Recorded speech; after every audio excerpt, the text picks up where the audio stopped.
नमस्ते। Detail discuss में आपका स्वागत है। मैं हूं राम कुमार चौहान और आज हम चर्चा करेंगे जम्मू कश्मीर और हरियाणा, दो राज्यों में चुनाव थे। इन चुनाव के रिजल्ट आज आ गए हैं और दोनों राज्यों में अलग अलग पार्टी को बहुमत मिलता हुआ नजर आ रहा है। हरियाणा में भारतीय जनता पार्टी को तीसरी बार अपनी सरकार बनाती हुई नजर आ रही है। यहाँ पे पूर्ण बहुमत से सरकार बनेगी भारतीय जनता पार्टी की। और जम्मू कश्मीर में नेशनल कॉन्फ्रेंस अमर अब्दुल्ला शेख अब्दुल्ला की पार्टी है और यह कांग्रेस पार्टी के साथ में गठबंधन करके चुनाव लड़ी थी और चुनाव में यह पूर्ण बहुमत यहाँ पर इन्हें मिलता हुआ नजर आ रहा। दोस्तों, दोनों राज्यों की हम बात करेंगे। पहले हरियाणा की बात कर लेते हैं और हरियाणा में क्यों भारतीय जनता पार्टी को तीसरी बार यहाँ पर पूर्ण बहुमत मिलता हुआ नजर आ रहा, इस पर भी चर्चा कर लेंगे। और यह भी चर्चा कर लेंगे कि जिस प्रकार कांग्रेस पार्टी पिछड़ती हुई नजर आ रही उससे उसकी तिलमिलाट भी सामने आई। आज सुबह जिस प्रकार जब टीवी पर चुनाव के नतीजे सामने आने शुरू हुए, रुझान शुरू हुए आने, तो उसमें कांग्रेस पार्टी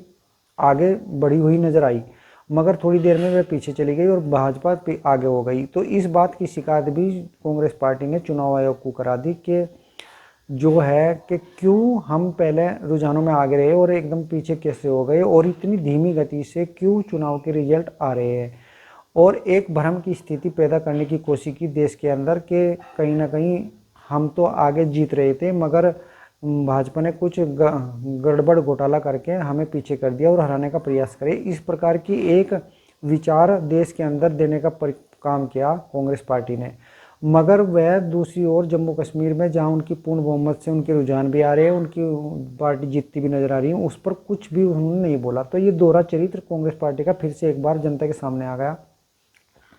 इसमें जो चुनाव आयोग है उसका भी बयान आ गया। उन्होंने बता दिया कि दोनों पार्टी के प्रत्याशी जो चुनाव लड़ रहे थे उनकी देख रेख में ही जो वोटों की गिनती है वह हो रही है और उनकी देख रेख में ही हो रही। कोई वहाँ पर ऐसा नहीं है कि बीजेपी की अलग से वैसे लोग भी कहने से ऐसे लोग कर रहे काउंटिंग, क्योंकि दोनों पार्टी के प्रत्याशी वहाँ अंदर मौजूद है।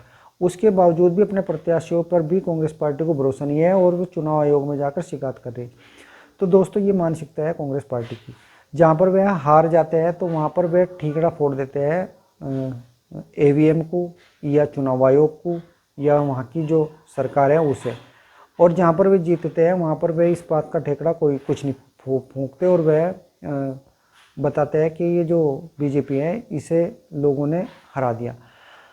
अब हम इस बात पर भी थोड़ी सी चर्चा करेंगे कि क्यों जीते हैं वहाँ पर बीजेपी, तीसरी बार भी क्यों जीती, जबकि बहुत मतलब जो है जनता में रोष भी था सरकार के लेकर के, सरकार के खिलाफ, उसके बावजूद भी जीती।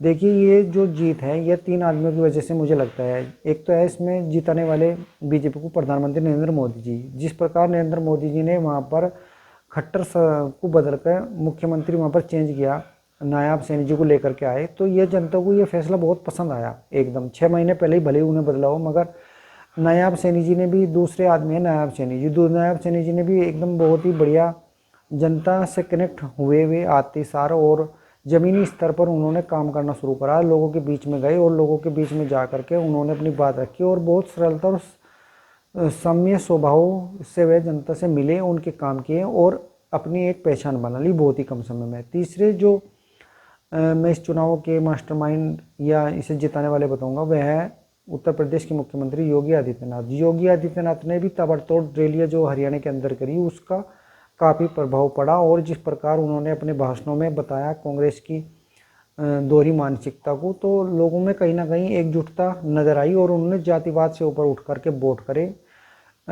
वो जातियों में नहीं बटा समाज, और जातियों में जब नहीं बटा समाज तो वो बीजेपी वहाँ पर जीतती हुई नजर आई। तो दोस्तों, हरियाणा में तो ये रहा बीजेपी की जीतने का कारण, जातिवाद से ऊपर उठ करके लोगों ने वोट दिया। जो चाहे किसी भी समुदाय के लोग थे, उन्होंने ये नहीं देखा कि नायाब सैनी जी मुख्यमंत्री बनेंगे या कोई जाट नेता मुख्यमंत्री बनेगा। उन्होंने सिर्फ जातिवाद को तोड़ने के लिए वोट अब की बार दिया और कांग्रेस पार्टी को हराने के लिए दिया।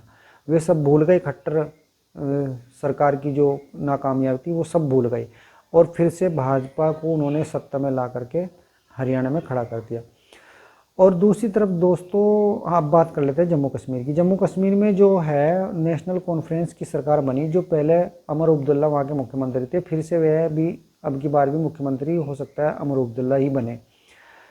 अमर अब्दुल्ला और शेख अब्दुल्ला, ये दोस्तों इनकी पार्टी जो है ये कई बार सत्ता में रही वहाँ। उस समय भी सत्ता में शेख अब्दुल्ला की सरकार हुआ करती थी, जब कश्मीर से लाखों कश्मीरी पंडितों को मार पीट कर भगाया जा रहा था। उस समय शेख अब्दुल्ला की सरकार हुआ करती थी। मगर ये दुर्भाग्य इस देश का, ऐसी एक पार्टी को फिर से वहाँ की जनता ने बहुमत दिया। तो क्यों दिया, इसके पीछे क्या कारण थे, इस पर भी थोड़ी सी चर्चा हमारी रहेगी। देखिए, धारा 370 हटने के बाद में पहली बार चुनाव हुए कश्मीर के अंदर, और धारा 370 को वहाँ के जो लोग हैं कश्मीर के, उन्हें ये बताया जा रहा है कि धारा 370 तुम्हारे हक में है, जबकि धारा 370 वहाँ के नागरिकों के हक में नहीं थी, वहाँ के नेताओं के हक में थी। क्योंकि उन्हें बहुत सारी पूरा का पूरा पैकेज दिया जाता था एक स्टेट को वहाँ का डेवलपमेंट करने के लिए, और उनसे कोई पूछताछ हुआ नहीं करती थी कभी भी, कोई उनकी रिकॉर्ड नहीं हुआ करता था, कोई उन पर कोई मतलब जांच नहीं हुआ करती थी। तो उस पैसों को वे सब खा जाते थे, पी जाते थे।